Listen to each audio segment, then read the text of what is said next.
Friends, welcome back to my kitchen's magic. আজকে নিয়ে এসেছি একটা দারুণ মিষ্টির রেসিপি।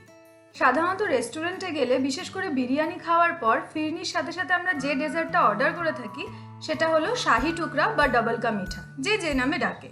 এই মিষ্টিটাই কিন্তু খুব সহজেই বাড়িতে বানিয়ে ফেলা যায় আর টেস্ট একদম রেস্টুরেন্টের মতো হয়। তাহলে চলো আর দেরি না করে আজকে বানাবো এই মিষ্টিটাই। ঝটপট দেখে নিই তাহলে রেসিপিটা। শাহি টুকরা বানানোর জন্য তিনটে পার্ট হলো। একটা প্রথম হলো ক্রিম বানিয়ে নেওয়া, একটা হলো রসটা তৈরি করে নেওয়া, আর থার্ডটা হলো পাউরুটিগুলোকে রেডি করে নেওয়া।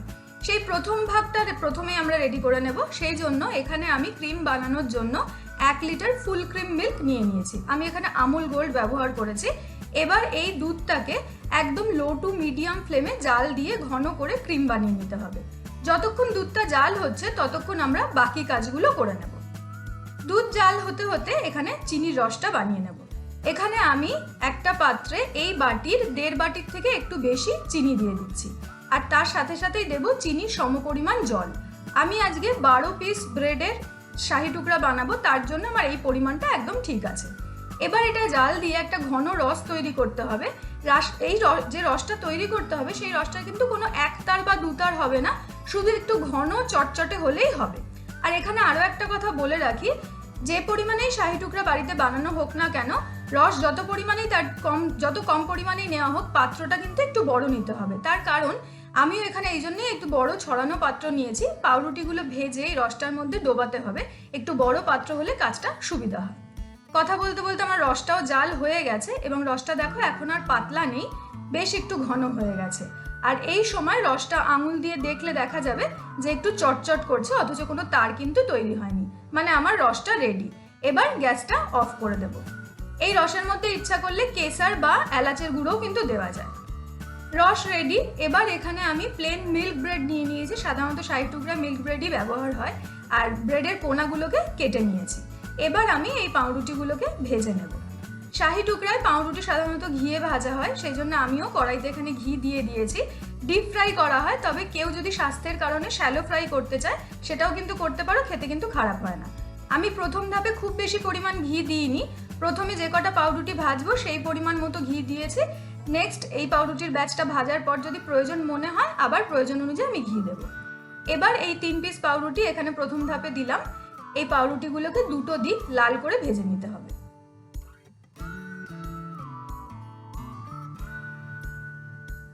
ব্যাস, আমার পাউরুটিগুলো ভাজা হয়ে গেছে। এর থেকে বেশি আর ভাজবো না। এবার পাউরুটিগুলো তুলে নেব। আর এই ভাজা পাউরুটিটা গরম থাকা অবস্থাতেই রসে ডুবিয়ে দিলাম।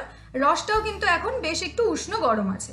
এবার এই পাউরুটির পিসগুলোকে ততক্ষণ পর্যন্ত রসে ভিজতে দেবো যতক্ষণ না আবার সেকেন্ড ব্যাচের পাউরুটিটা ভাজা হয়ে যাচ্ছে। তাতে পাউরুটিটা খুব ভালো করে রসটা অ্যাবজর্ব করবে এবং পাউরুটির ভেতর অবধি মিষ্টির স্বাদটা ঢুকে যাবে। এবার এরকম ভাবে সমস্ত পাউরুটিগুলো ভেজে রসে ডুবিয়ে রেডি করে নেব। আমার সমস্ত পাউরুটি ভেজে রসে ডুবিয়ে রেডি করা হয়ে গেছে। এতক্ষণ দুধটা মিডিয়াম টু লো ফ্লেমে জাল হচ্ছিল।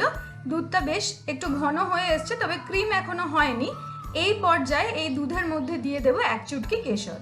কেশরের জন্য এই ক্রিমের গন্ধটাও খুব সুন্দর হবে আর রংটাও খুব ভালো আসবে। এবার কেশরটা দিয়ে মিনিট 2 মতো জাল দিয়ে নেব। কেশর দিয়ে জাল দেওয়া হয়ে গেছে। এবার ফ্লেম একদম লো করে এর মধ্যে দিয়ে দেব 1 কাপ খোয়া ক্ষীর। আমি এখানে 1 কাপ খোয়া ক্ষীর গ্রেট করে দিচ্ছি। খোয়া ক্ষীর দেওয়ার ক্ষেত্রে একটা কথা বলে রাখি, সেটা হচ্ছে খোয়া ক্ষীর কিন্তু বিভিন্ন কোয়ালিটির জন্য খোয়া ক্ষীরের কোয়ালিটি একটু এদিক ওদিক হলে কিন্তু দুধ কেটে যেতে পারে। সেই জন্য খোয়া ক্ষীরটা কখনোই দুধ জাল দেওয়ার প্রথম পর্যায়ে দেওয়া উচিত না।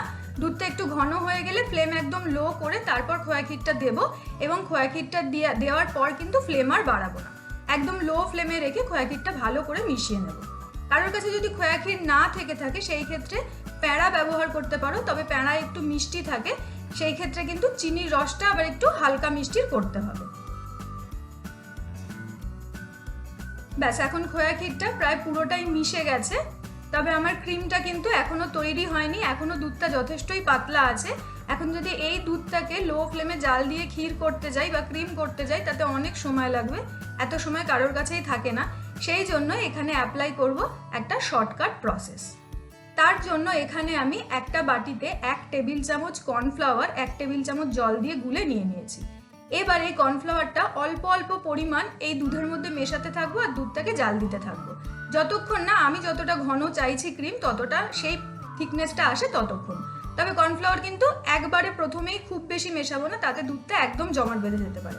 প্রয়োজন অনুযায়ী আরও একটু কর্নফ্লাওয়ার আমি মেশাতে পারি। এখন আমার দুধটা পুরো জাল হয়ে একদম ক্ষীর রেডি হয়ে গেছে, মানে আমি যতটা থিকনেস চাইছিলাম ততটা হয়ে গেছে। এবং আমি এর জন্য আমার লেগেছে 2 টেবিল চামচ কর্নফ্লাওয়ার, 2.5 টেবিল চামচ জলে আমি এখানে গুলে নিয়েছি। ক্রিমটা রেডি, এর থেকে বেশি ঘন কিন্তু আর করবো না, তার কারণ এটা কর্নফ্লাওয়ার দেওয়া আছে, ঠান্ডা হতে হতে আর ফ্রিজে সেট হওয়ার পর এটা আরও জমে যাবে। এবার আমি ফ্লেমটা অফ করে দেবো। ফ্লেমটা অফ করে দিয়ে এর মধ্যে দিয়ে দেব 1 চা চামচ কেওড়ার জল। এই কেওড়ার জলটার জন্য শাহি টুকরা একটা দারুণ ফ্লেভার আসবে। তবে কেওড়ার জলটা দেওয়া অপশনাল, কেউ যদি না চায় তাহলে নাও দিতে পারে, তার বদলে কিন্তু এলাচের গুঁড়ো ব্যবহার করা যায়। এলাচ দিলে কিন্তু সেটা একদম দুধ জাল দেওয়ার প্রথম পর্যায়ে দিতে হবে, তাতে দুধটার গন্ধটা খুব সুন্দর হয়ে যাবে। ব্যাস, এবার আমার ক্রিম রেডি, বাকি জিনিসও রেডি। এবার হচ্ছে শাহি টুকরা সাজিয়ে নেওয়ার পালা। সাধারণত আমরা দেখে থাকি যে শাহি টুকরার ক্ষেত্রে পাউরুটিগুলোকে ত্রিকোণ করে কেটে তার উপরে ক্রিম ছড়িয়ে দেওয়া হয়, তবে রেস্টুরেন্টে কিন্তু সাধারণত সেইভাবে সার্ভ করা হয় না। আজকে যেহেতু আমি রেস্টুরেন্ট স্টাইলে বানাচ্ছি, সেই জন্য আমি এটাকে সাজাবো রেস্টুরেন্টের মতোই করে। সেই জন্য আমি এখানে এই চৌকো ডিশটা নিয়ে নিয়েছি, এর মধ্যে আমি শাহি টুকরাটা লেয়ারিং করে নেব। তার জন্য প্রথমেই এই ডিশটার নিচটায় ক্রিমের একটা বেস তৈরি করব। ক্রিমটা খুব ভালো করে ছড়িয়ে এর উপরে এবার একটা পাউরুটির লেয়ার তৈরি করব। এখানে আমার এই ডিশটায় 4 টুকরো পাউরুটি একসাথে ধরবে। ভাজা রসে ভেজানো পাউরুটির একটা লেয়ার ওপরে দিয়ে তার ওপরটা আবার ক্রিম দিয়ে ঢেকে দেবো। এইভাবে লেয়ারটা ততক্ষণ পর্যন্ত তৈরি করব যতক্ষণ না এই ডিশটা পুরো ভরে যাচ্ছে। আর আমার এই ডিশটা পুরো ভরে এরকমভাবে লেয়ারিং করতে 3টে লেয়ার আমি করেছি, মানে আমার টোটাল 12 পিস ব্রেড লেগেছে। ব্যাস, আমার শাহি টুকরার লেয়ারিং কমপ্লিট, পুরো রেডি। এবার আমি এটাকে একটু সাজিয়ে নেব। সাজানোর জন্য আমি ওপর থেকে একটু তবক দিয়ে দিচ্ছি আর দিয়ে দেবো একটু বাদামের কুচি। আমি এখানে আমন্ড, কাজু আর পেস্তা কুচি ব্যবহার করেছি, সাজানোটা যার যার ইচ্ছা মতো। ব্যাস, আমার শাহি টুকরা সাজানো রেডি। এবার এটা রুম টেম্পারেচারে আসলে তারপর এটা ফ্রিজে রেখে 1 থেকে 1.5 ঘন্টা মতো ঠান্ডা হয়ে একদম সেট হতে দেবো, তারপর পরিবেশন করবো। প্রায় 1.5 ঘন্টা হয়ে গেছে, এখন আমার শাহি টুকরা একদম রেডি সার্ভ করার জন্য। দেখতে যেরকম সুন্দর লাগছে, খেতেও কিন্তু দারুণ হয় আর বানানোও খুবই সহজ। তাহলে রেসিপিটা তোমাদের কেমন লাগলো সেটা কিন্তু আমাকে অবশ্যই জানিও কমেন্ট বক্সে। আর যদি রেসিপিটা ভালো লেগে থাকে তাহলে প্লিজ একবার অন্তত বাড়িতে ট্রাই করো, কথা দিচ্ছি সকলের ভালো লাগবে। আজ তাহলে আসি, আর যদি ভিডিওটা ভালো লেগে থাকে তাহলে প্লিজ চ্যানেলটা সাবস্ক্রাইব করো। ভালো থেকো সকলে, আবার আসবো নতুন কোনো রেসিপি নিয়ে। টাটা।